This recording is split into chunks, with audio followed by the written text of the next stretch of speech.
Bonjour et bienvenue sur Africa Tech Rising, votre podcast de référence pour un aperçu exclusif de l'écosystème technologique en Afrique francophone. Bonjour Amina.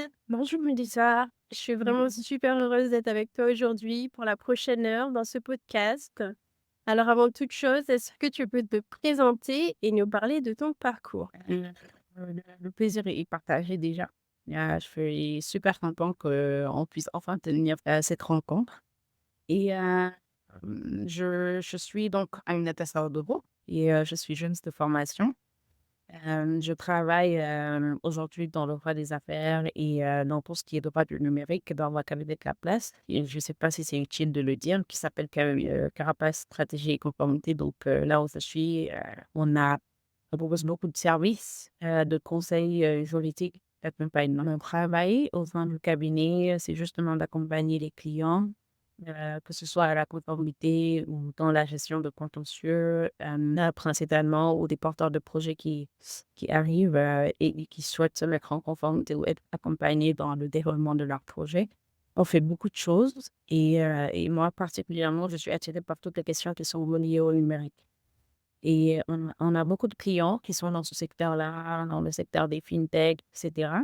Et on les accompagne, comme je disais tout à l'heure, dans le déroulement de leurs projets. Et alors, voilà. Donc, en gros, c'est ça. J'ai fait j'ai fait un master en droit des affaires. Et après cette spécialisation, j'ai fait une autre spécialisation. Et voilà, j'ai commencé un peu par la fin. Mais voilà, c'est ça mon parcours. Et ouais, c'est pourquoi je travaille aujourd'hui. Je suis aussi intéressée par les questions qui sont en rapport avec la protection des données personnelles, les droits numériques de façon générale, mais notamment la protection des données personnelles. Alors, tu es juriste spécialisé dans le monde du digital et je t'ai contacté pour qu'on puisse discuter aujourd'hui de sujets vraiment fondamentaux tels que la protection des données personnelles. Alors, la protection des données personnelles, ça fait longtemps que c'est un buzzword, mais j'ai l'impression qu'on n'a toujours pas compris l'importance pour autant, mais également des droits de l'homme et amener aussi un petit peu l'intelligence artificielle dans tout ce contexte afin de comprendre ce qu'il en est des données personnelles, des droits de l'homme et de l'intelligence artificielle. Alors, en tant que juriste dans ce domaine, est-ce que tu voudrais nous rappeler pourquoi les données personnelles revêtent d'une telle importance aujourd'hui et pourquoi ce n'est pas juste un buzzword, mais c'est réellement un problème de société actuel? Oui, c'est vrai que comme tu as dit tout à l'heure, les données personnelles, c'est un peu le buzzword actuellement et ce n'est pas pour rien. C'est principalement parce que, comme on aime bien le dire, les données personnelles sont devenues aujourd'hui l'or du 21e siècle. C'est l'or noir du 21e siècle. Donc, de la même façon que le pétrole, il y a quelque temps, était la ressource, la matière première la plus précieuse, enfin, en tout cas, aujourd'hui, les données personnelles ont cette importance-là. Et donc, elles ont non seulement une valeur économique qui est très conséquente, mais elles ont également une valeur stratégique. Aujourd'hui, elles sont utilisées par les acteurs économiques et les acteurs politiques dans non seulement le développement de produits à grande valeur ajoutée, mais également dans la prise de décision. Et c'est pourquoi aujourd'hui, elles sont importantes. Les données personnelles, j'aime souvent, avant même d'entrer dans le vif du sujet, de dire ce que c'est pour donner un aperçu de ce dont on parle. Ce n'est pas vraiment compliqué parce que la donnée personnelle, c'est juste en fait toute information qui permet d'identifier une personne, soit directement ou indirectement. C'est-à-dire qu'aujourd'hui, le nom, le prénom, l'adresse, ce sont des données personnelles. Mais il y a également d'autres informations qui permettent d'identifier la personne indirectement. C'est-à-dire qu'aujourd'hui, si j'ai une adresse IP avec mon ordinateur, cette donnée-là, c'est une donnée personnelle qui, croisée avec d'autres données, permet de dire que c'est un imposteur de Google qui utilise telle adresse IP, telle machine, etc. Donc, en fait, c'est un ensemble de données qui, aujourd'hui, lorsqu'elles sont exploitées, lorsqu'elles sont utilisées, permettent de faire, en tout cas de simplifier la vie déjà, mais elles peuvent être vendues, elles peuvent être utilisées il y a plusieurs cas d'utilisation possibles. Mais dire que vraiment, en fait, elles ont une grande importance parce qu'elles apportent beaucoup d'argent aux acteurs qui sont dans le secteur et qui connaissent la valeur économique de la chose. Et les gouvernements aussi les utilisent aussi, voilà, comme je disais tout à l'heure, stratégiquement, en fait, pour pouvoir prendre des décisions importantes et simplifier en tout cas certains process qui auraient pris peut-être des années. C'est vraiment ce que je peux dire sur l'importance aujourd'hui des données personnelles. Maintenant, parler de l'importance de la protection, je ne sais pas si ça, la question anglaise, mais de dire en tout cas l'importance de la donnée aujourd'hui, c'est principalement ça, la valeur économique et la valeur stratégique. Merci. Alors, quand tu parles de valeur économique et valeur stratégique, je pense que pour la majorité des gens, c'est assez compliqué de comprendre ça, de se dire, en quoi mon nom, mon adresse et mon numéro de téléphone, a une valeur, à la fois stratégique et économique. C'est vrai qu'on connaît tous, les scams au téléphone parce que, une liste de données a été, corrompue et puis des scammers ont trouvé notre numéro de téléphone et du coup on est, ennuyés par des appels. Mais au-delà de ça, ça reste quand même assez difficile de imaginer pourquoi nos données ont de la valeur et je pense que c'est le piège ici et c'est pourquoi tant de personnes ne se préoccupent pas de ça, en fait.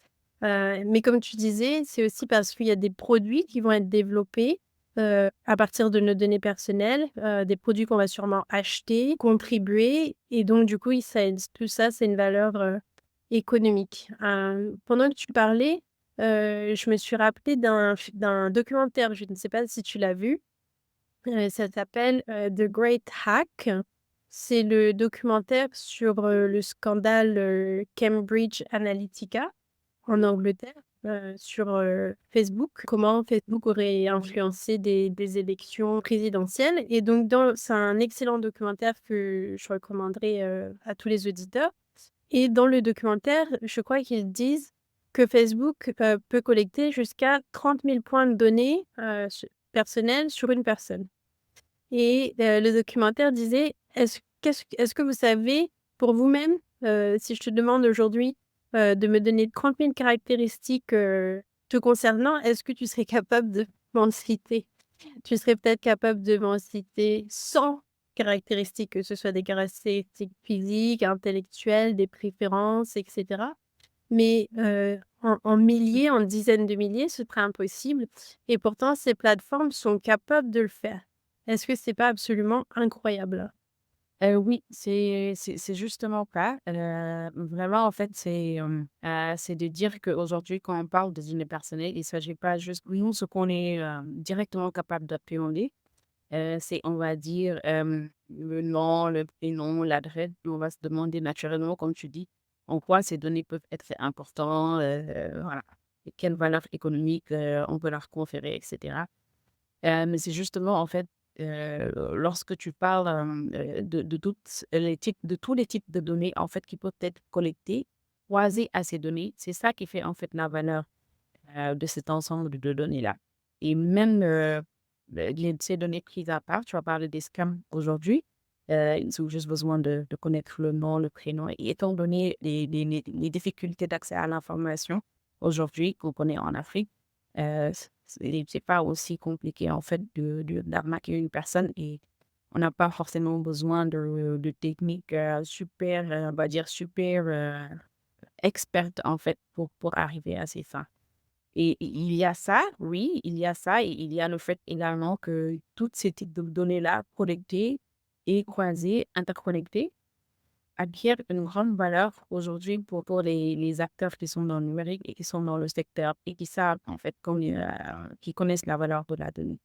Et du coup, ils peuvent l'utiliser, comme je disais tout à l'heure, pour créer des produits, pour analyser les comportements des personnes. Ils peuvent revendre même ces données-là à d'autres entreprises qui pourraient les utiliser de façon beaucoup plus pertinente qu'eux, parce qu'aujourd'hui, si Facebook collecte, par exemple, certaines données par rapport à nos comportements, ce n'est certainement pas pour sa propre utilisation, mais une utilisation que va en faire, que vont en faire les compagnies qui vont acquérir ces données-là et qui vont les utiliser soit pour de la publicité ciblée, la majeure partie du temps, c'est le cas.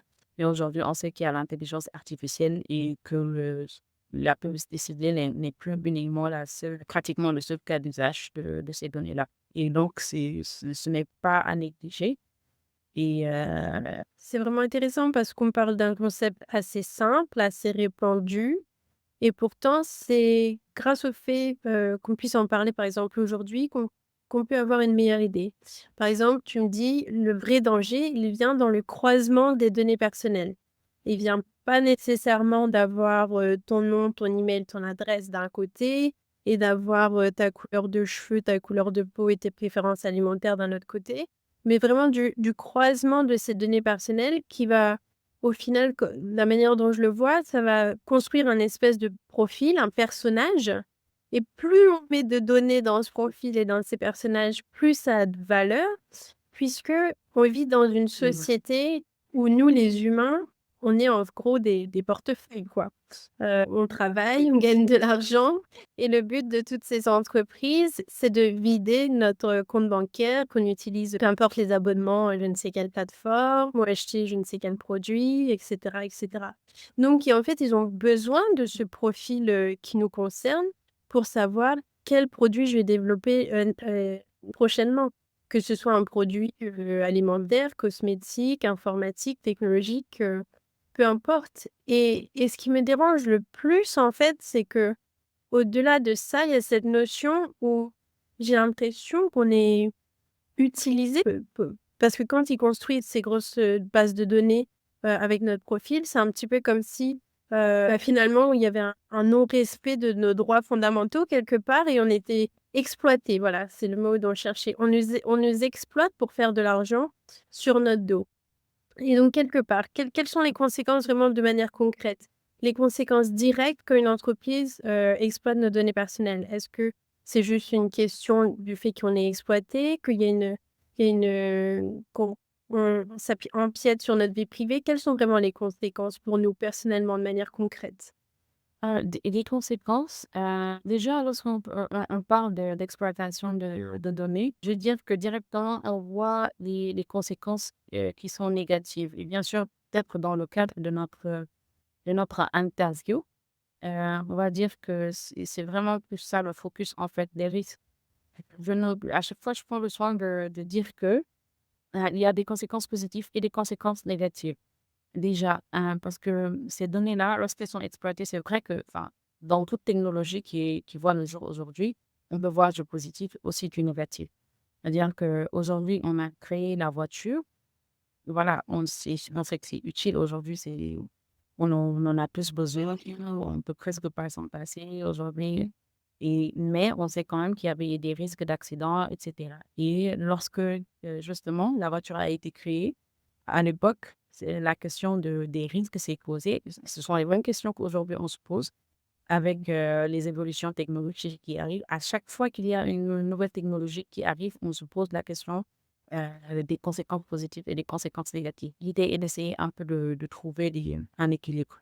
Mais si on fait un peu un focus sur les risques, on va dire, d'une mauvaise exploitation de ces données-là, c'est qu'elles sont multiples, en fait. Elles sont multiples en fonction des cas d'utilisation. Si on sait que les données qui sont exploitées aujourd'hui, pourquoi elles ont justement cette valeur économique-là, c'est qu'elles permettent par exemple à des entreprises de pouvoir soit revendre, soit personnaliser du contenu. On sait qu'aujourd'hui, si il y a énormément de données qui sont collectées et que ces données-là puissent permettre d'arriver à dresser un profil bien déterminé, on en a parlé tout à l'heure, c'est que en fait, on a un maximum de données sur une personne, qui est détenue par une entreprise et qui peut la revendre soit à des acteurs privés, soit à l'État.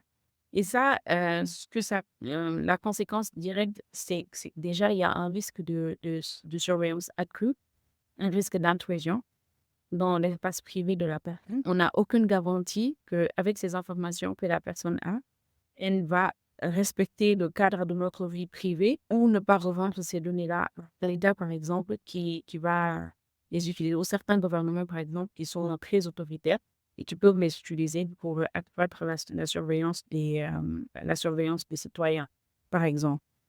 Fait que, par exemple, aujourd'hui, on a une intelligence artificielle qui a vu le jour et qui est un autre cas d'utilisation des données. Là encore, ce sont tous les types de données qui sont collectées, que ce soit des données qui sont non personnelles et des données qui sont personnelles.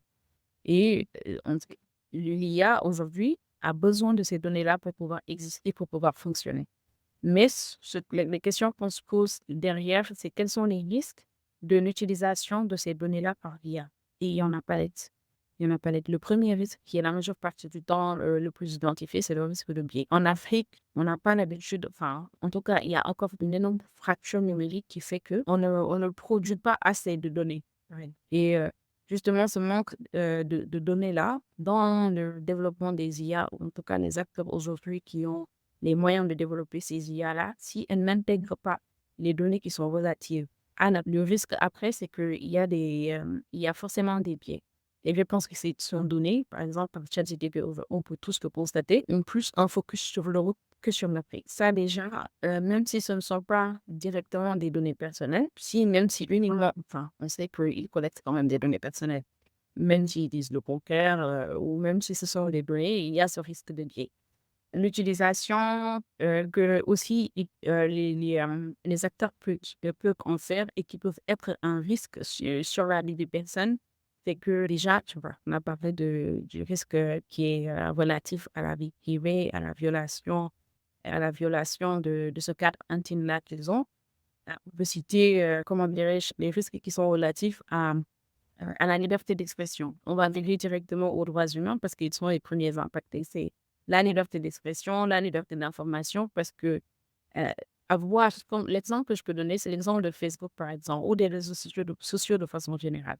Lorsqu'ils ont une emprise sur ces données-là et lorsqu'ils s'en servent, par exemple, pour modérer la plateforme de façon à ce que certains types de contenus puissent apparaître et d'autres non. Et ils se servent, par exemple, d'un profil comme le mien pour dire que je suis intéressée par, je suis plus intéressée par tes contenus de tel type et qu'ils modèrent de façon à ce que je ne puisse voir, par exemple, qu'un type de contenu.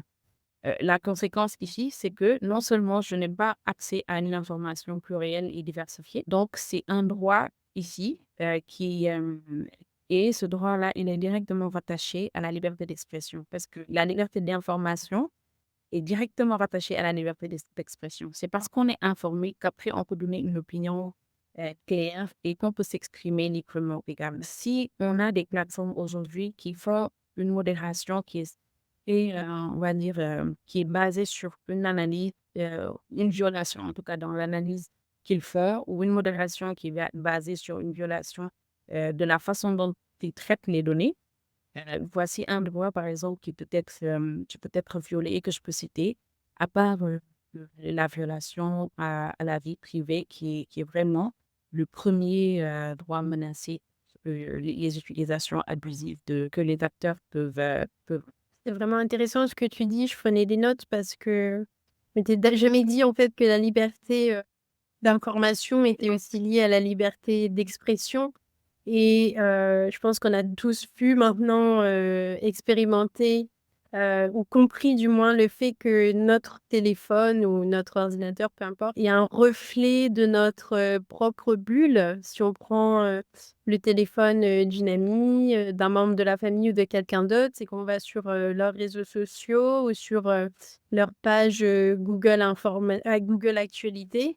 On ne verra pas du tout la même chose que sur le nôtre et ça, c'est absolument, incroyable puisqu'on est censé voir la même chose au final et donc il y a évidemment, bah, ce que tu mets aussi en avant finalement, c'est aussi ce risque d'être, enfermé dans une bulle où on pense être informé, mais cette information, elle est seulement définie par notre profil et ce n'est pas un reflet de la réalité en fin de compte et donc du coup, là, on a un problème direct avec notre, liberté d'information et notre liberté d'expression. C'est bien ça? C'est effectivement ça. Et vraiment, en fait, parce que j'imagine, en fait, que c'est aussi le rôle de l'entretien que nous avons, c'est un peu aussi de mettre le focus sur la sensibilisation. Et à mon avis, hein, on ne peut pas le faire tant que on ne quitte pas également un peu les termes techniques et qu'on donne des exemples patents, en fait, d'utilisation qui ne vont pas de soi forcément. Concernant, par exemple, la personnalisation des contenus. Aujourd'hui, on regarde presque tous Netflix et on sait on se dit que c'est anodin et que voilà, on est heureux quand Netflix arrive à un peu appréhender nos goûts et nous propose peut-être des films qui sont pertinents Ou Spotify, par exemple. Lorsque Spotify nous propose des podcasts ou une musique qui est adaptée à nous, on est content. Mais ce qu'on ne sait pas derrière, c'est que justement, cette personnalisation-là, elle est basée sur un traitement de données qui est fait de nos comportements.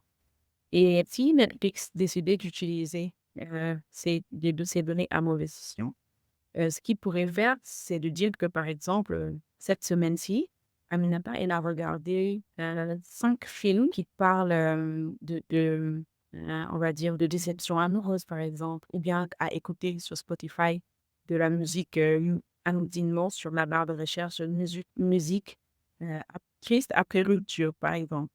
Et lorsque ces données sont analysées, la conclusion qui peut être faite, c'est qu'actuellement, Aminata est dans un état de vulnérabilité qui pourrait permettre à certaines personnes, par exemple, à certaines entreprises de pouvoir lui vendre, lui proposer certains produits et lui vendre beaucoup plus facilement parce qu'elle est dans cet état de vulnérabilité émotionnelle.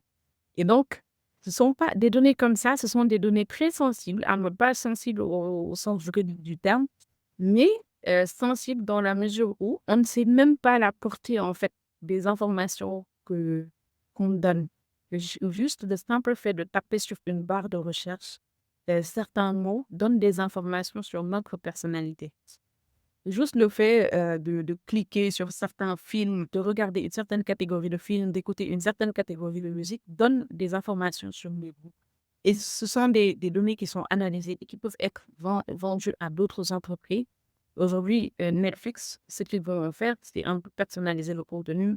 Et même, justement, dans cette personnalisation, il y a un risque de biais. Parce que je suis sénégalaise aujourd'hui, je regarde, je peux dire que voilà, je regarde majoritairement sur Netflix, par exemple, actuellement, on va dire des films historiques, etc., qui parlent de l'Amérique. Si Netflix considère que ce sont ces films-là qui m'intéressent, peut ne pas me proposer des films, par exemple, qui parlent de l'Australie, qui parlent de la Chine, alors que ça pourrait m'intéresser. Et donc, il y a toujours un risque même dans cette personnalisation. Un autre cas d'usage est le cas des données de santé, par exemple, qui sont utilisées et qui peuvent présenter un risque énorme. Si aujourd'hui, on a dans l'administration, on va dans des hôpitaux publics, on donne des informations. Si l'administration est vraiment très digitalisée et que ces informations-là, on peut tous les retrouver dans un fichier électronique, par exemple. Le point positif ici, c'est que si je me rends dans un autre hôpital, je n'ai pas encore besoin de redonner toutes ces informations-là. Je n'ai pas besoin de donner encore au médecin de me dire que voilà, j'ai eu un parent qui souffrait de temps, voilà, j'ai eu un grand-père qui est mort de temps, etc. Donc, tout le passé médical de la personne est déjà renseigné et ça permet de rendre plus fin, en tout cas, le diagnostic médical, de l'améliorer, le diagnostic médical. Parce qu'on sait ici aussi que voilà, l'information n'est pas très accessible. Parfois, on oublie, parfois, la personne ne sait même plus ou n'a même pas ne trouve pas, par exemple, important, en fonction des questions qui sont posées d'un médecin à l'autre, de parler de telle information. Donc, si on sait que, voilà, on a tout dans le dossier médical du patient, on a toutes ces informations, ça aide au diagnostic et ça facilite énormément de choses. Mais d'un autre côté également, ce dossier médical-là, aujourd'hui, qui est électronique, s'il y a une faille dans la sécurité informatique et que ce dossier médical-là, il est détenu par un hacker, par exemple. Résultat, une personne qui souffre d'un cancer aujourd'hui et dont les données se retrouvent dans le dark web, par exemple, peut se voir aujourd'hui ciblé par une publicité qui va nous dire que voilà, il y a un traitement innovant aujourd'hui qui existe et qui vous garantit, par exemple, des chances de guérison presque, des chances de guérison presque totales, en fait. Et tu peux être une arnaque juste pour prendre l'argent de la personne ou juste, en tout cas, pour profiter de la vulnérabilité de la personne et lui faire faire des traitements qui, au final, ne sont pas efficaces. Ou et ces données de santé-là, elles peuvent aussi être utilisées à d'autres fins parce que les laboratoires médicaux aussi peuvent s'en servir et je sais à quel Vraiment, en fait, il y a vraiment palette de risques quand on parle de l'utilisation des données. Il y a palette de risques aujourd'hui dont peuvent être exposées les personnes qui rendent accessibles les données. Parfois, elles en sont conscientes, parfois non. Parfois, ces entreprises-là ne sont pas claires. On utilise tous, enfin, je ne vais pas dire tous, mais en tout cas, beaucoup de personnes utilisent aujourd'hui Siri ou Alexa ou je ne sais pas moi, les Google Assistant là. Et dans les politiques de confidentialité, parfois qu'on ne le dit jamais, enfin, qu'on ne le dit jamais, presque jamais. Donc, ils nous disent, par exemple, que nous sommes enregistrés la quasi-totalité du temps.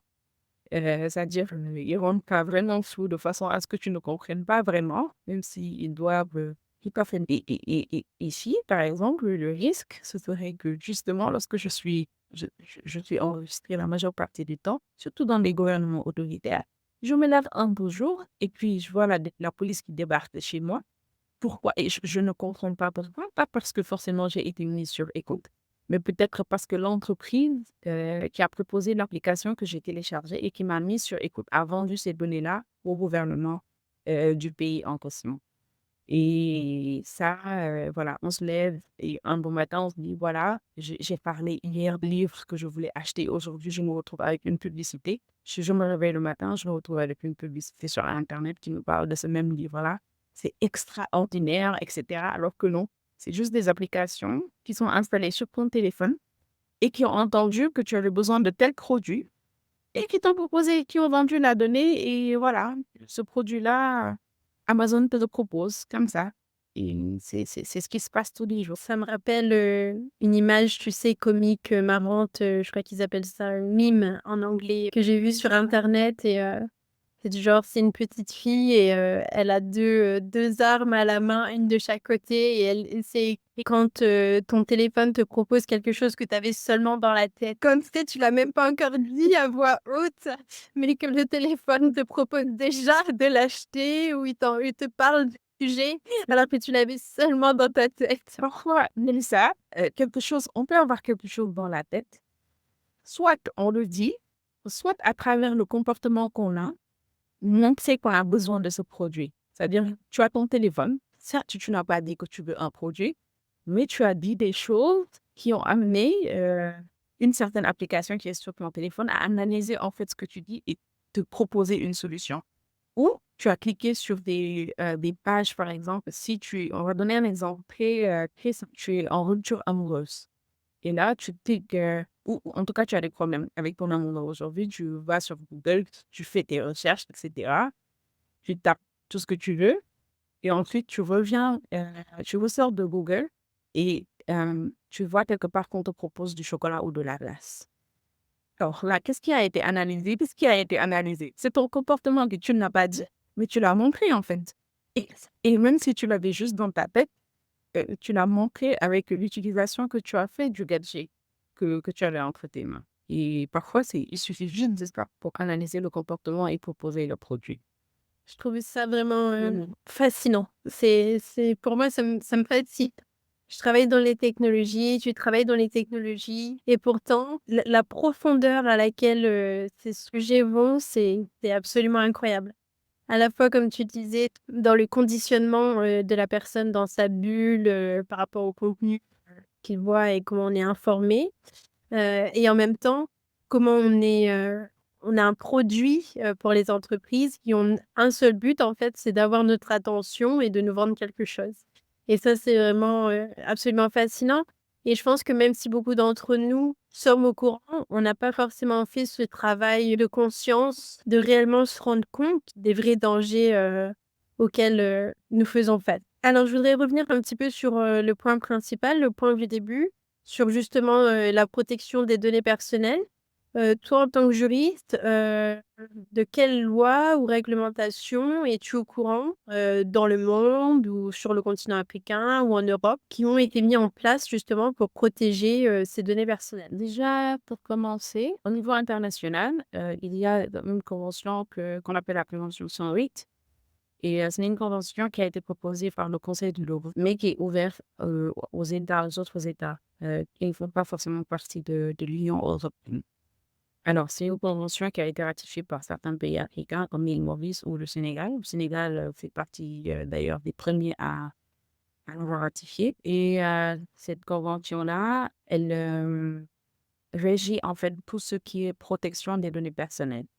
et elle est appuyée par des actes additionnels qui sont venus préciser certains domaines comme par exemple, tout ce qui est flux transfrontalier. Et justement, cette convention-là, elle est juridiquement contraignante, c'est-à-dire que elle fait obligation aux pays qui la ratifient d'intégrer en fait les dispositions de la convention dans leur ordre juridique, ou d'appliquer en tout cas, de déployer toutes les mesures qui sont nécessaires pour pouvoir appliquer cette convention-là dans leur pays.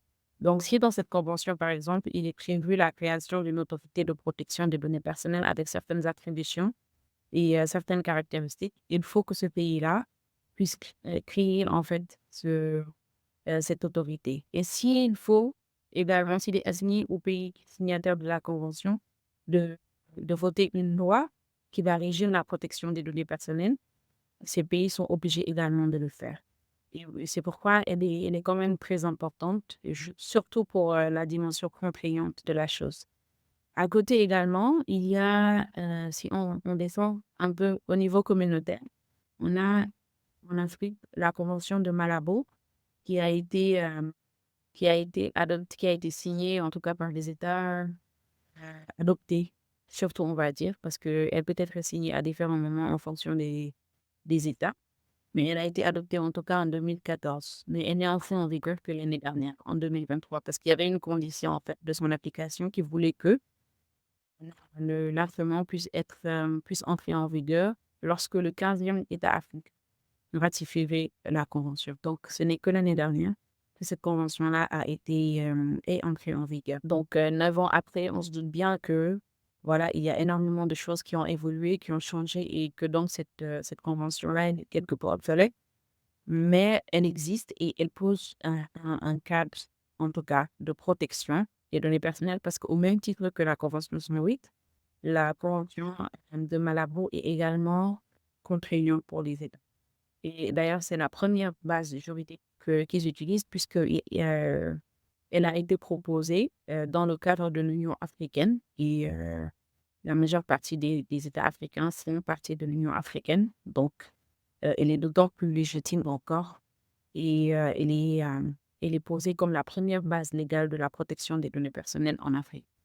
Et descendons encore un peu plus au niveau communautaire encore, dans le petit groupe de la CEDEAO, il y a les actes additionnels qui ont été votés par la CEDEAO, les actes additionnels qui portent sur la protection des données personnelles, les transactions électroniques, la cybersécurité, qui date de 2010.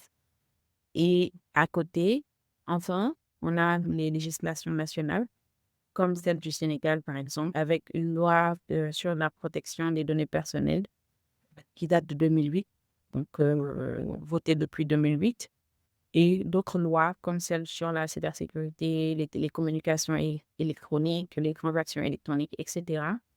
Et au Sénégal également, à part cette loi-là, on a une autorité de protection des données personnelles. Donc, étant donné que tu me parles de mécanisme juridique, dans le mécanisme juridique, je vais mettre non seulement la loi, mais également les mesures qui sont déployées justement pour la protection des données personnelles.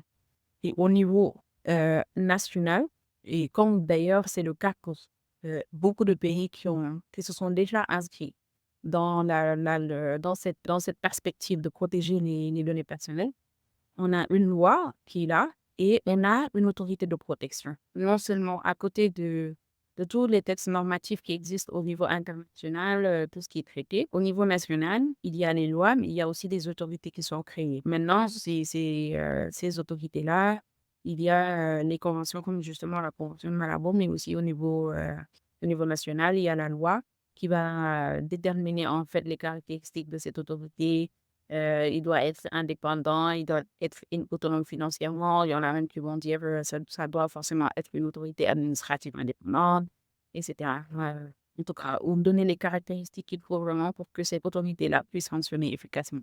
Donc, globalement, ce sont ces mesures juridiques-là, les mécanismes juridiques-là dont je peux parler, que je peux dire qu'elles sont actuellement déployées au niveau national et africain ou international euh, pour la protection des données personnelles. En fait, j'en ai oublié aussi, le fait qu'au niveau international, dans la perspective des traités ou des textes qui sont applicables en tout cas à un pays, mais on ne peut pas, parler aussi de mécanismes juridiques parce que le juridique sans parler du RGPD, du fameux RGPD qui est applicable, dans l'Union européenne et qui est un instrument, robuste de protection des données personnelles, et le premier d'ailleurs.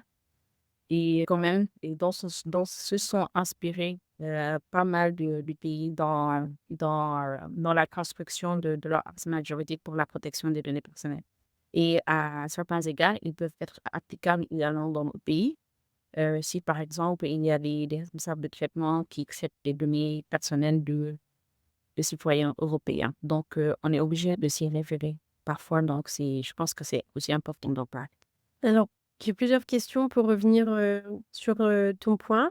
Tu nous as parlé des conventions et des lois et tu as dit que certaines conventions et ces lois étaient contraignantes, pour les États.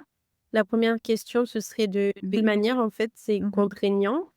Ensuite, tu nous as parlé de RGPD en Europe, donc la régulation, très connue, pour la protection des données, c'est qui force des sites internet à te demander si tu es d'accord, qu'on collecte tes données ou pas, mais quand tu veux mettre que tu es pas d'accord, il y a tout un stratagème sur le site internet pour que finalement, tu coches à la fin que tu es d'accord. Et la question c'est, Oui. selon toi ou plutôt de ton expérience, dans le domaine, est-ce que, RGPD et ces lois et ces conventions, est-ce que c'est des mécanismes efficaces? Est-ce que ça fonctionne réellement? Et autre l'exemple que je viens de citer, où il y a des mécanismes pour te forcer à donner tes données, quand tu vas sur un site internet, autre cela, est-ce qu'il y a d'autres mécanismes, moins connus que les entreprises peuvent utiliser pour contourner, en fait, par exemple, RGPD ou ces conventions? Déjà, je réponds à la première question, contraignante de quelle façon? J'ai ébauché une réponse tout à l'heure en disant que, dès l'instant, en fait, que, l'État sait, en fait, que c'est un instrument contraignant. C'est-à-dire que ça dépend, en fait, déjà du type d'instrument. Une déclaration, ce qu'on appelle, une déclaration, par exemple, de politique, dans la pratique, les États savent que ce n'est pas un instrument juridiquement contraignant parce que même ils doivent avoir une certaine, moralité et essayer d'appliquer cette déclaration parce qu'ils s'engagent à mettre en place certaines mesures. Personne ne va leur dire: «En vertu de telle déclaration politique, j'exige que», vous voyez? On peut juste dire, par exemple, en vertu de la déclaration politique telle, où l'État du Sénégal s'est engagé à faire ça, ça et ça. Donc, c'est comme en fait dire à une personne: «Tu avais dit telle chose, que tu ferais telle chose. Voilà, maintenant fais-le». Maintenant, lorsqu'il s'agit par exemple d'un instrument contraignant comme, un traité qui est signé ou une convention internationale, les États s'engagent juridiquement à transposer les dispositions de la convention du traité dans leur arsenal juridique, positif, c'est-à-dire dans leur loi.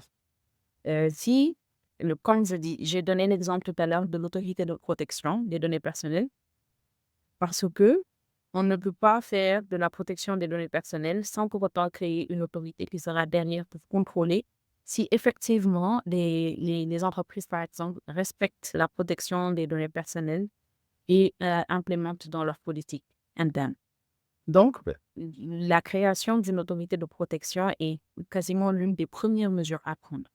Et ça, par exemple, dans les conventions comme la convention de Malabo ou la convention 108, ce sont des mesures, les États, il est fait obligatoire aux États de créer justement ce type d'autorité. Et lorsque tu signes la convention, lorsque les États signent cette convention-là, ils s'engagent en même temps à créer. Ça veut dire que si aujourd'hui, il y a un droit qui est reconnu par une convention ou un traité et que ce droit-là n'est pas respecté par la législation, par l'État, un des États qui a signé la convention, un citoyen peut aller au tribunal et en vertu de tel article, dire que voilà, mon droit a été violé et ce droit-là, c'est un droit que j'ai effectivement et peut s'en servir en fait pour intenter une action en justice.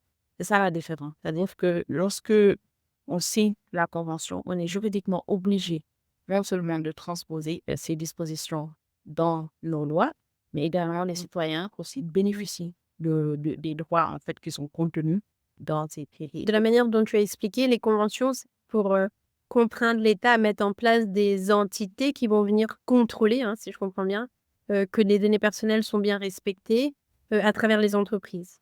Alors que, RGPD en Europe, donc RGPD, on pourrait appeler ça plutôt une, régulation, c'est ça? C'est pas réellement une convention, Mmh. je suppose? Je ne connais pas vraiment le terme juridique. C'est un règlement. Juste en fait, en fonction des organisations, les noms peuvent différer. Par exemple, en Europe, ils parlent d'un règlement et dans la hiérarchie des normes, on va avoir des directives, on va avoir des règlements et chaque instrument a ses caractéristiques, spéciales. Mais le règlement, il est contraignant dans l'Europe, au niveau de l'Union européenne, autant pour moi. Et par exemple, ici, on a la convention de Malabo, on a les actes additionnels. Nous, on appelle par exemple au sein de la CEDEAO les actes additionnels. Et ces actes additionnels-là ont aussi un caractère contraignant. Donc, les appellations peuvent différer, mais tu vas toujours retrouver dans la loi des éléments qui vont te montrer que ces dispositions sont juridiquement contraignantes. Parce que voilà, dans l'exposé des motifs, ce sera bien clairement dit que les États s'engagent à faire tomber. La deuxième question, c'était les règlements comme, RGPD en Europe. Est-ce que c'est, selon tes connaissances ou ton expérience, réellement efficace? Et y a-t-il aussi des mécanismes pour, les entreprises de contourner cela? Je ne sais pas moi, être basé par exemple dans un autre pays, mais venir collecter des données en Europe, ou alors ça, ce n'est pas possible avec ce règlement? Ou y a-t-il d'autres mécanismes, auxquels on pourrait penser, qui pourraient permettre aux entreprises de quand même exploiter nos données sans respecter ce règlement? J'ai l'habitude de dire que non seulement dans toute loi, il y a des failles, mais également les lois, même si elles sont parfaites, n'auront pas une application parfaite. Et déjà, si on commence par le premier postulat qui est de dire que toutes les lois ont des failles, c'est qu'aujourd'hui, face aux évolutions technologiques, il y a certaines dispositions des lois qui sont obsolètes et il y a d'autres éléments qui viennent et qui ne sont pas forcément pris en compte dans la loi. J'ai donné l'exemple tout à l'heure de la Convention de Malabo qui ignore, enfin, on ne va pas dire ignorer totalement parce qu'il pose aussi des principes généraux comme le respect des droits de l'homme. Et rien qu'en prenant le respect des droits de l'homme, on sait le droit à la vie privée, le droit à l'information, le droit à liberté d'expression, le droit au travail, etc. Si on s'en tient juste au respect de ces droits de l'homme-là, il y a beaucoup de, il y a beaucoup de droits qui ne seront pas violés. Ça va pas nous perdre.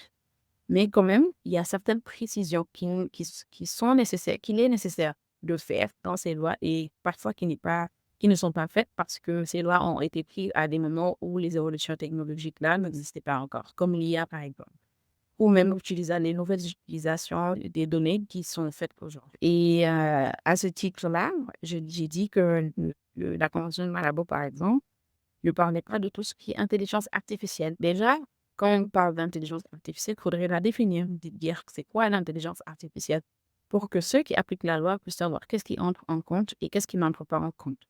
Et ça, par exemple, on ne va pas retrouver ça dans la Convention de Malabo. Et il y a d'autres détails, énormément d'autres détails qui ne sont pas pris en compte et qui font qu'aujourd'hui, même si on applique avec en se servant, en ayant juste pour base l'existant, il y aura quand même des droits à côté qui ne seront pas, qui seront violés et les citoyens n'auront pas de base juridique pour agir en justice. Donc, il y a ce postulat-là et cette conséquence. À côté aussi, même lorsque on a une loi qui est bien faite, comme par exemple le RGPD, il y a une application qui en est faite. On a une loi sur la protection des données personnelles ici au Sénégal. Et cette loi-là, aussi bien que la Convention de Malabo, par exemple, on a prévu que les autorités de protection qui sont créées doivent être indépendantes. Les autorités, l'autorité qu'on a ici, c'est la CDP, par exemple. La CDP, Commission de protection des données personnelles, c'est une commission. Et au titre des caractéristiques d'une autorité indépendante, je donne juste un exemple. Au titre des caractéristiques d'une autorité qui se veut indépendante, il y a l'autonomie financière, par exemple. Mais si, par exemple, la commission, son budget, c'est une composante de l'État, ou en tout cas le président, ici, je pense bien que c'est le secrétaire au Conseil d'État, quelque chose comme ça, qui vote le budget. Est-ce qu'on peut réellement dire que cette structure-là est autonome, étant donné que son budget même est voté par l'État. C'est ce qui fait que même lorsque il y a certaines dispositions dans la loi qui prévoient quand même le respect de certaines caractéristiques ou le respect de certains droits, lorsque une mauvaise application en est faite, finalement, on n'arrive pas à l'objectif visé. Au même titre, il y a des droits qui sont reconnus dans notre loi sur la protection des données. Déjà, il faudrait que les citoyens puissent être informés, sensibilisés. La sensibilisation, c'est une des missions, par exemple, de notre commission de protection des données personnelles. Mais de la façon dont c'est fait, il n'y a pas assez de sensibilisation. Et le conséquent, justement, c'est que malgré le fait qu'il existe une loi, l'application, il reste non, tu as donné tout à l'heure l'exemple du RGPD et je pense que le postulat que j'ai donné est tout à fait applicable au RGPD. Quelles que puissent être les intentions du législateur en votant la loi, quelle que puisse être la façon dont il corse les dispositions, il y aura toujours des portes de sortie pour certaines personnes qui cherchent à se dérober à la loi. Et l'exemple que tu viens de donner, il est pas tangible à mon avis. Si une personne n'a pas envie de respecter le RGPD et collecte, par exemple, même si là, quand même, on va dire que ils ont vraiment essayé de ratisser large en disant que voilà, citoyens de l'Européen, enfin, citoyens de l'Union européenne qui collectent des données de citoyens de l'Union européenne, vous êtes concernés. Étrangers qui collectent ou qui traitent les données de citoyens qui sont dans l'Union européenne, vous êtes concernés. En parlant des entreprises également, qui prennent des services, par exemple, d'hébergement dans d'autres États, vous êtes concernés, etc. Ils ont vraiment essayé de ratisser large pour éviter justement qu'il y ait des personnes qui se trouvent dans d'autres États, traitent des données de personnes qui sont dans l'Union européenne et ne puissent pas être, par exemple, sanctionnés en cas de violation. On va dire que je suis pas une spécialiste du RGPD, donc les principes, je les connais, mais les failles, c'est vraiment en fonction de la personne et de vraiment, voilà, comment elle veut, en fait, échapper à la loi. Mais mon postulat, ça veut dire il y a toujours des failles. Et le RGPD, la CNIL, par exemple, s'en sert, les autorités de protection qui se situent dans l'Union européenne s'en servent pour sanctionner lourdement des entreprises aujourd'hui qui ne respectent pas, comme LinkedIn ou Facebook, etc. Et ce sont des mesures qui sont déployées justement pour décourager ces entreprises-là d'essayer de passer par les mailles du filet. Mais il y a toujours des violations qui sont là. Et, alors, je pense qu'on ne peut pas les empêcher. Et c'est pourquoi les lois sont là. Et c'est pourquoi d'ailleurs on a des juridictions. Alors, je comprends bien que les droits de l'homme, c'est un sujet qui te tient à cœur. Étant donné que tu travailles dans le digital, tu es aussi très intéressé par les sujets tels que l'intelligence artificielle. Au-delà de la protection des données dont nous avons discuté jusqu'à maintenant, quel est selon toi quel va être l'impact de l'intelligence artificielle sur les droits de l'homme? Sachant qu'on sait que pour fonctionner, l'intelligence artificielle a besoin de beaucoup de données personnelles, de beaucoup de données générales. Mais au-delà de ça, selon toi, quel va être l'impact de l'intelligence artificielle sur les droits de l'homme? Lorsqu'on parle des droits de l'homme, je pense qu'en fait, pour un peu faire une sorte d'analyse d'impact, ce serait de prendre la Déclaration universelle des droits de l'homme et à chaque fois, voir à quoi servait l'IA, l'intelligence artificielle, et voir en quoi elle peut impacter ce droit-là. Et si on fait cet exercice-là, on va se rendre compte que pratiquement tous les droits sont impactés. Pratiquement. Hein. Mais ceux qui ont vraiment un enjeu beaucoup plus important à mon avis, c'est vraiment 3 ou 4 droits qui sont reconnus par la DIDH et qui en sens sont les plus importants. C'est le droit à la vie privée, le droit à la liberté d'expression, le droit au travail, le droit à la non-discrimination. Si on commence par le droit à la vie privée, je pense qu'on en a largement parlé. Et tu viens de dire justement que l'IA a besoin d'une grande quantité de données pour fonctionner. énorme quantité de données pour fonctionner. Rien que lorsqu'on nous donne un aperçu sur l'infrastructure dont a besoin une IA pour pouvoir fonctionner, on se rend compte de la masse de données, en fait, qu'ils doivent être en train de traiter. Parce que ce n'est pas une histoire de petits serveurs dans une petite salle. C'est des milliards et des milliards de données qui sont traitées. Qu'est-ce qu'il y a dans ces données-là? C'est des données de choses qui ne sont pas forcément personnelles, mais il y a aussi des données personnelles. Et dans l'utilisation, il y a plusieurs cas d'utilisation d'IA. On a celle qu'on connaît le plus, c'est l'IA générative, les modèles de langage comme ChatGPT. Et ici, le premier risque, là, j'ai parlé tout à l'heure de non-discrimination, du droit à la non-discrimination. Le premier risque avec ces modèles de langage-là, justement, c'est les biais dont on parlait tout à l'heure. C'est-à-dire que ces IA qui collectent ces masses de données-là, parfois vont collecter des données soit de l'Union européenne, soit de l'Europe, des données de l'Europe, etc., une partie de l'Afrique, etc. Et lorsque ces, ces intelligences artificielles sont entraînées sur ces masses de données et que ensuite, il y a un produit final qui est proposé sur la base de ce traitement-là de données, c'est que l'outil en question, il ne peut qu'être biaisé. Et maintenant, si on transpose à un domaine comme les assurances, par exemple, même en droit de travail, par exemple, pour une personne qui est en train de rechercher un emploi, et sachant que ces données-là sont biaisées, lorsque les candidatures, par exemple, sont analysées et faites sur la base de données biaisées, et que sur cette base-là, il est refusé un emploi à une personne ou que, par exemple, il lui est refusé le droit d'accéder à une assurance, c'est en fait le résultat justement d'une exploitation, c'est le résultat des biais là qui résultent eux-mêmes de l'utilisation de données, d'une seule partie en fait des données disponibles. À part justement le droit à la non-discrimination, je ne vais pas largement revenir sur le droit à la vie privée, vraiment qu'on a un peu brossé. Ce qui inquiète le plus les gens aujourd'hui, maintenant, avec l'arrivée de l'intelligence artificielle, on sait qu'est-ce que l'intelligence artificielle fait, c'est qu'il simplifie des tâches. Il y a des tâches qui étaient répétitives et voilà, bon, l'intelligence artificielle peut se charger aujourd'hui. Il y a des tâches qui étaient harassantes. Et lorsqu'on prend une intelligence artificielle qu'on met dans la structure d'un robot, le robot peut faire le travail de l'être humain. Là, on se demande est-ce qu'on va vers le remplacement des êtres humains dans certains corps de métier, en tout cas. Et des études ont montré que justement, il y a énormément de métiers qui vont disparaître. Et ça inquiète la population.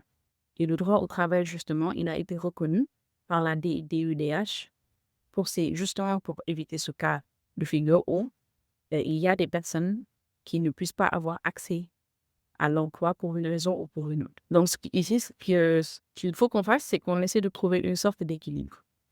On a une révolution, on a un outil qui est là, pour nous faciliter la vie, et ça ne veut pas non plus dire que tout ce que l'outil va amener, on va l'intégrer. Il faudra qu'on essaie de trouver un équilibre qui va permettre aux gens de bénéficier de l'intelligence artificielle, mais également de pouvoir travailler et gagner dignement leur vie.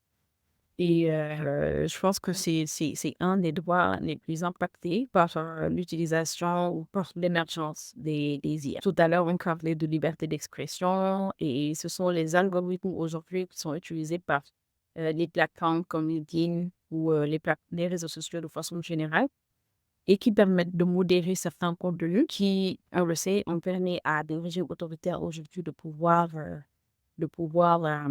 faire taire certaines personnes, par exemple, parler du fait que cette surmodération-là peut entraîner une violation au droit à la pluralité de l'information et du droit même à l'accès à l'information. Et je donne un exemple concret. Si dans un pays, on sait que, prenons l'exemple, je ne sais pas si tu es au courant de ce qui s'est passé l'année dernière, ces dernières années, en tout cas avant l'organisation des élections ici au Sénégal, on avait un peu un bras de fer avec un opposant qui s'appelait Sonko et qui est actuellement le Premier ministre et l'ancien président. Et donc, dans un contexte comme ça, si on sait que ce monsieur Sonko appartient, par exemple, au sud du pays et que, en tout cas pour tous les événements qui auront lieu dans le pays, ce sont ces gens-là qui vont s'insurger en premier. S'il y a une violation des droits de cet homme-là, ce sont ces gens qui vont s'insurger en premier. Et si on sait qu'ils peuvent, par exemple, avoir un grand impact, par exemple, sur l'économie du pays, je dis n'importe quoi, hein, c'est juste un exemple. Ce qu'on peut faire, par exemple, c'est limiter l'accès à l'information de cette communauté-là, en se disant que toute personne qui s'appelle, parce que ce sont des gens qui appartiennent majoritairement à la communauté Jula, des mandats, etc. Vraiment, lorsqu'on entend, on sait qu'il vient de sud, de l'est, etc. Donc, on va dire que toute personne qui va s'appeler comme ça, qui va s'appeler Djidju, qui va s'appeler, je ne sais pas moi, Sané, par exemple, etc. Voilà, ces personnes-là, il ne faudrait pas qu'ils aient accès à l'information comme quoi, toutes les informations qui sont en rapport avec ce monsieur Sonko, il faudra modérer de sorte à ce qu'il n'ait pas accès à ça. Ça, c'est une façon de modérer les plateformes de façon à ce qu'ils ne puissent pas avoir accès à l'information. Notre État a choisi d'y aller avec la façon forte. Ils ont tout simplement coupé Internet. Donc, à un moment, on n'avait même plus accès à Internet sans passer par les VPN. Les réseaux sociaux, autant pour moi. Ils ont bloqué l'accès aux réseaux sociaux. Et on ne pouvait pas y avoir accès sans passer par un VPN. Mais, en fait, ce sont d'autres façons de limiter l'accès à l'information. Et ça peut avoir un impact sur le droit à la liberté d'expression. Donc, pour moi, ce sont vraiment ces droits-là qui sont impactés. Le droit vraiment à la vie privée, le droit d'avoir son espace et de ne pas être envahi. Le droit de ne pas être envahi par ces multitudes de publicités-là. Si on ne veut pas les consommer, ces publicités-là, ni être exposé à certains types de publicités. Si on veut que ces données-là qu'on a données, par exemple, à LinkedIn ou bien à Facebook, on veut juste que ces données-là restent dans le cadre de l'utilisation de la plateforme et pas forcément que d'autres personnes puissent les utiliser pour le contacter. On a ce droit-là de se dire que mon cadre intime, c'est mon cadre intime et je ne veux pas être pollué par tel type d'informations juste parce que j'ai une visite ancienne ou juste parce que je suis inscrite à une plateforme. Le droit à la non-discrimination, il faut que les plateformes, les modèles de langage comme ChatGPT, par exemple, puissent prendre justement en compte ce droit-là et plus juste dans leur process intégrer dès la base.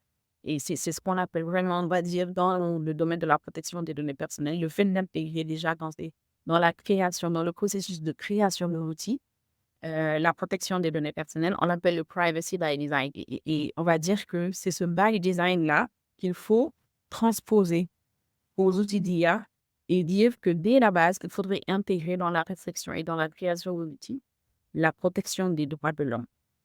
Et ça, ça fait partie des recommandations qui ont été données dans un document qui a été fait par le Conseil de l'Europe pour dire que pour qu'on puisse avoir une IA respectueuse des droits de l'homme, voici 10 recommandations. Et il y a d'autres textes comme ça qui sont faits, même si ici en Afrique, on est un peu à la traîne, on est sur le chemin, mais disons que au niveau européen, ils avancent beaucoup plus rapidement. Et ce sont des recommandations, peu importe le pays où on est, on peut les utiliser pour essayer, un temps soit peu, d'être conforme et de respecter les droits des personnes. Aujourd'hui, on a parlé de choses vraiment très, très importantes. Les droits de l'homme, la protection des données personnelles, l'intelligence artificielle. Et j'ai l'impression qu'à travers notre conversation, il y a deux sujets aussi importants qui sont ressortis. Tout ce qui est biais, le fait que l'information peut être biaisée. Et c'est un risque probablement plus important que ce qu'on réalise. Mais également le fait d'être conditionné dans notre bulle. Et juste l'exemple que tu donnais par rapport à la politique l'année dernière au Sénégal, enfin ces dernières années au Sénégal, où on va couper une partie de l'information à une certaine partie de la population, où ça revient, l'exemple que je donnais au début avec le documentaire The Great Hack, avec le scandale Cambridge Analytica, qui est à peu près le même scandale. Nourrir une partie de l'information, telle information à cette partie de la population, nourrir une autre un autre type d'information à une autre partie de la population et en fait, personne se rend compte qu'on nous nourrit des informations complètement différentes. Tout ça pour pouvoir nous manipuler, finalement, à prendre certaines décisions et donc on se rend compte réellement des dangers de tout ça. Au-delà de je dirais au-delà des conventions, des règlements, des lois qui sont, je suppose la base, de tout, hein. Si on n'a pas de convention, si on n'a pas de règlement, si on n'a pas de loi, on n'a pas de cadre, on ne peut pas agir. Mais je suppose qu'au-delà de ça, la réalité en est, qu'on doit avoir des gens comme toi ou comme t type d'acteurs qui doivent être là pour se battre pour les droits fondamentaux et ne pas juste attendre que le régulateur ou les politiques, fassent les lois parce que malheureusement aujourd'hui, on vit dans un contexte où nous devrons ouvrir les yeux sur la corruption et non pas seulement la corruption, sur le continent africain, mais la corruption en Europe, la corruption en Amérique et le lobbying également, et donc on sait ou on devrait savoir que parfois les politiques, et les régulateurs ne prennent pas forcément, des décisions qui sont, au profit des citoyens et que maintenant on entre dans cette ère où c'est à nous citoyens, c'est à nous professionnels d'avoir ce genre de débat et de s'organiser ensemble afin de défendre nos droits parce que ce n'est pas forcément des personnes, qui sont mises en place en politique ou autre, qui vont défendre, ces droits pour nous et donc je suis vraiment, super ravie qu'aujourd'hui on ait pu avoir cet échange, en toute, simplicité, afin de rappeler des basiques et en même temps, sensibiliser à des sujets vraiment, simples et de base et mais pourtant on en a besoin d'en parler, de se remettre ça en tête et d'expliquer que ça va, beaucoup plus, en profondeur que ce que l'on pense. Avant de terminer cette interview, je voudrais te poser, une dernière question. Tu parlais tout à l'heure de campagne de sensibilisation. Tu disais que, par exemple, au Sénégal, il était prévu, dans vos lois locales d'avoir ces comités de sensibilisation au niveau, des données personnelles, et du coup, je voulais te demander mais tu disais que, ce n'était pas forcément fait, assez en profondeur et que ce n'était pas forcément efficace et du coup, je voulais te poser comme question, selon toi, quelle serait une campagne, plusieurs campagnes de sensibilisation efficace qui pourrait être fait, à l'échelle du Sénégal ou du continent africain en ce qui concerne la protection des droits de l'homme, les technologies et les données personnelles? Merci pour la question, Mélissa. Je pense déjà qu'une sensibilisation qui se limite aux plateformes numériques n'est pas une sensibilisation complète. Parce que si on prend un point de contexte, on sait qu'il y a une grande partie de la population qui est coupée d'Internet, ou en tout cas qui n'a pas accès aux mêmes plateformes qu'on a l'habitude d'utiliser. Si aujourd'hui il y a des vidéos qui sont réalisées comme l'a initié la Commission de la protection des données personnelles ici au Sénégal, il y a des vidéos qui sont faites et que, enfin, je sais même pas si elles sont passées à la télé, mais je les ai vues sur YouTube et que ces vidéos-là sont partagées justement sur les plateformes comme YouTube, Facebook, LinkedIn, etc. Ça veut dire que déjà, c'est une partie et une petite partie de la population qui est sensibilisée. Et ce n'est même pas la partie la plus vulnérable. Parce que lorsqu'on a un certain accès à Internet, on a accès aux plateformes numériques, on a accès quand même à un minimum d'informations. Mais ces personnes-là qui vivent dans les coins reculés du Sénégal et qui ne savent même pas en fait que le nom, mon nom, mon prénom et mon numéro de téléphone sont précieux, ce sont ces personnes-là qu'il faut sensibiliser. Et quand on sensibilise, dans un pays comme le Sénégal, où ce n'est pas comme au Burkina, en Côte d'Ivoire, où presque tout le monde parle français, on sait que la langue nationale, le Wolof, c'est la langue la plus parlée et que la majeure partie de la population ne comprend pas français. Et quoi vous faire une, euh, une communication avec la langue française, la sensibilisation risque de ne pas atteindre son objectif. Et je pense qu'il faut déjà une communication qui est inclusive. Inclusive des couches de la population et des différentes catégories sociales, etc. Il faut que cette communication-là, si elle doit être inclusive, il faut aussi qu'elle intègre différents canaux de communication. Oui, les canaux numériques parce qu'ils sont très utilisés, surtout par les jeunes, mais aussi les canaux classiques, comme la radio, par exemple, qui est très utilisée encore, ou oui, la télé. Les gens regardent toujours la télé, surtout les jeunes, mais ils regardent toujours la télé. Et je pense qu'il faut faire une sorte d'étude pour essayer de voir quelle cible on peut atteindre avec tel canal de communication et essayer de voir sur quel canal, autant pour moi, mettre le focus ou mettre en tout cas le plus de budget. Il faut prendre en compte la langue avec laquelle on s'adresse et prendre en compte le fait également qu'on n'a pas qu'une seule langue, on en a plusieurs. Et qu'il y a énormément de populations qui sont coupées d'Internet.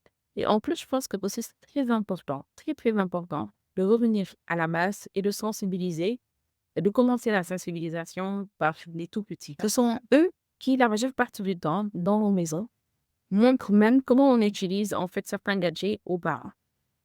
Et je pense que lorsque cette catégorie-là, elle est sensibilisée, assez sensibilisée à ce que c'est que la protection des données personnelles, la cybersécurité.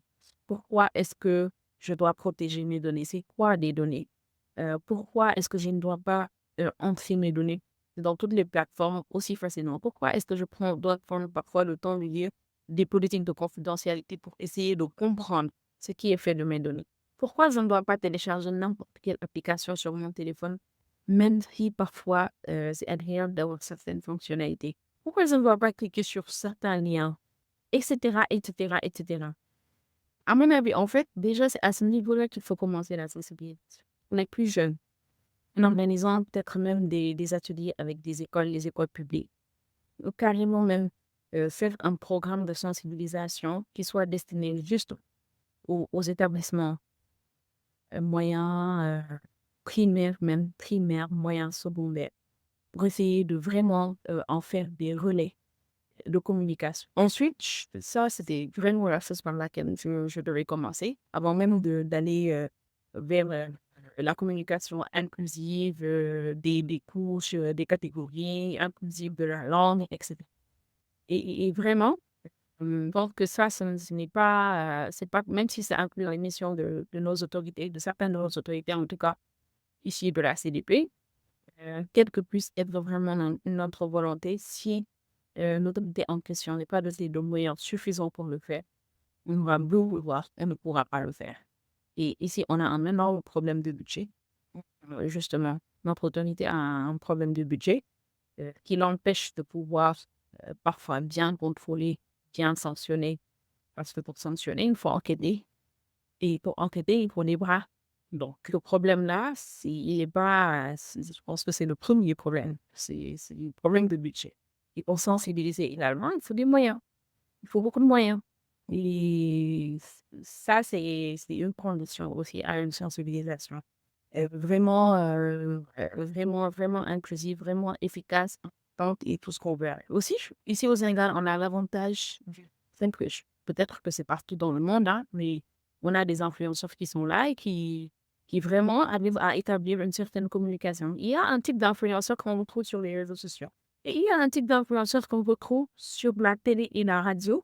Et ici au Sénégal, ce sont des gens qu'on écoute, en fait. Les animateurs.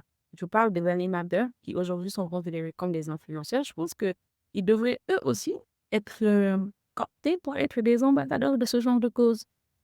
Les ménages sénégalais consomment beaucoup ce type de contenu-là. Tout ce qui est animation à la télé, à la radio, il faut en profiter, à mon avis, et les intégrer à la cause et les sensibiliser. Franchement, ce serait peut-être émettre un jugement.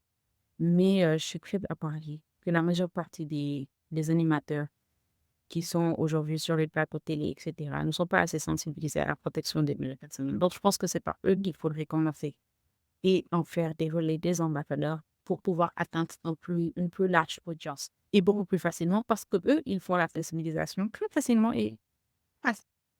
Donc, ce sont des pistes aussi à exploiter à mon avis. Maintenant, je suppose que c'est toujours pareil, c'est un petit peu, qui va payer? Parce que si on pense, aux animateurs, bon, bah, est-ce qu'il y a une commission de l'État qui va les payer pour faire ce genre de travail?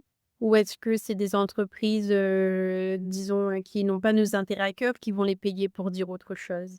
Et ça, c'est vraiment le cœur du problème, je pense, aujourd'hui dans le monde. Se battre, sans avoir les moyens financiers de se battre et puis avoir ces monstres, ces Ouais. énormes entreprises qui ont des moyens, quasiment illimités, et qui, eux, veulent, collecter nos données et nous vendre, des produits. Cela dit, j'ai beaucoup d'espoir, avec la piste que tu as dit, former les jeunes, dès petits, puisque c'est eux, en effet, qui vont, nous montrer, aux adultes, comment utiliser le téléphone portable ou comment utiliser l'ordinateur et comment aller sur ci, comment aller sur ça. C'est à eux, en fin de compte, c'est par eux qu'il faut commencer et mettre en avant tout ça et tu as tout à fait raison. En tout cas, mes prières vont, pour qu'on puisse avoir les moyens de se battre, afin de ne pas faire face à tout ce lobbying et cette corruption, pour la collection de nos données, mais qu'on puisse aussi, avoir des campagnes de sensibilisation et prendre responsabilité pour la protection, de nos données. Est-ce qu'il y a quelque chose que tu souhaiterais partager qui te tient à cœur avant de terminer ce podcast? Pas spécialement, c'est juste dire que, je suis contente déjà d'avoir eu cette rencontre avec toi. C'est toujours un plaisir de parler de protection de données personnelles parce que c'est important. Je pense que beaucoup de personnes, même des gens, qui ont fait des études, et qui ont un niveau d'inspection assez poussé, ne sont parfois pas assez sensibilisés. Et c'est normal parce que ça nous est tombé comme ça sur la tête et on a un peu de mal à, parfois à appréhender, parfois à comprendre, et cetera et parfois juste parce qu'on ne nous donne pas l'information. Et c'est fait à dessein parce que, voilà, plus, il y a cette opacité-là sur, la donnée, plus en fait ça avance certains acteurs qui sont dans le secteur privé et donc je pense que c'est fait à dessein. Mais voilà, comme tu dis, hein, on garde espoir. Il faut qu'on garde espoir, on mise sur la sensibilisation, voilà, on cherche, on essaie de trouver, du financement et cetera. On essaie aussi de booster surtout nos communautés pour avoir, pour avoir, on va dire de petites communautés en fait qui se battent pour, justement que ces droits, numériques, puissent être respectés. Il faut vraiment en fait que qu'on puisse avoir je pense que si ça devait être si je devais avoir un dernier mot, ce serait ça, vraiment parce que, il faut qu'on puisse être conscient, sensibilisé pour après aller exiger le respect des droits. Lorsqu'on ne sait pas quel droit on a, on ne peut pas reconnaître de violation de droit et on ne peut pas, exiger le respect de ces droits. Plein d'espoir, mais en même temps, qui nous rappelle qu'on doit se battre et on ne doit pas être passif, rester passif. Voilà. Si tu nous accordes une petite autre minute, je souhaiterais te poser la question bonus du podcast. Alors j'aime bien demander à mes invités de nous faire un petit peu voyager avec eux, là où ils vivent. Pour toi, c'est le Sénégal. Est-ce que tu peux nous parler un petit peu, culture, ce qu'on y mange et tourisme, enfin, ce que tu as envie de partager en quelques minutes? Je suis à Dakar, c'est, la capitale du Sénégal. Oui, Dakar fait la pollution déjà, mais Dakar, c'est une belle ville. Je trouve d'ailleurs que c'est la deuxième plus belle ville, de l'Afrique de l'Ouest et c'est la mer. Et ça, par contre, c'est une particularité. On a l'avantage d'être sur la côte. Du grand fait le soleil, comme d'ailleurs un peu dans la majeure partie des pays africains. Et c'est surtout, je pense que tout récemment d'ailleurs, on a été, enfin, c'est surtout les Tchèques, j'allais dire, c'est surtout les Tchèques, les Tchèques. Je sais pas si tu connais. Les Tchèques, c'est un plat qui a été intégré au patrimoine culturel national du Sénégal en 2023, je pense, ou 2022 par l'UNESCO. C'est, du riz au poisson, mais fait façon sénégalaise et donc c'est ça et les Sénégalais sont sympas, très accueillants, très chaleureux. On te recevra si tu veux bien, si tu veux nous gratifier d'une visite au Sénégal, on t'accueillera avec plaisir. D'ailleurs, le Sénégal est aussi appelé pays de la Teranga parce que, nous accueillons bien, c'est-à-dire Teranga, ça veut dire hospitalité. Donc, on est bien connu pour ça, pour bien accueillir les étrangers et voilà comment sont les Sénégalais, ils sont drôles, ils sont accueillants, ils partagent, ils aiment partager. Donc, c'est l'hospitalité et le partage. C'est ça la Teranga. Et ce sont ces mots-là que je pourrais dire. C'est un beau pays avec beaucoup de sites touristiques comme Paris, de Gorée, celle la plus connue, mais vraiment beaucoup de sites touristiques, surtout si on entre au fond à l'intérieur du pays, on se rend compte que vraiment on a des pierres précieuses. Hospitalité et partage, c'est tout ce qui compte. Absolument. Merci beaucoup Aminata pour, ton temps et pour, cette belle interview. Avec plaisir, Mélissa. C'est moi qui te remercie pour l'invitation et pour l'opportunité. Si vous avez aimé cet épisode, abonnez-vous à ma chaîne et partagez-le avec vos collègues, vos amis. À bientôt sur Africa Tech Rising.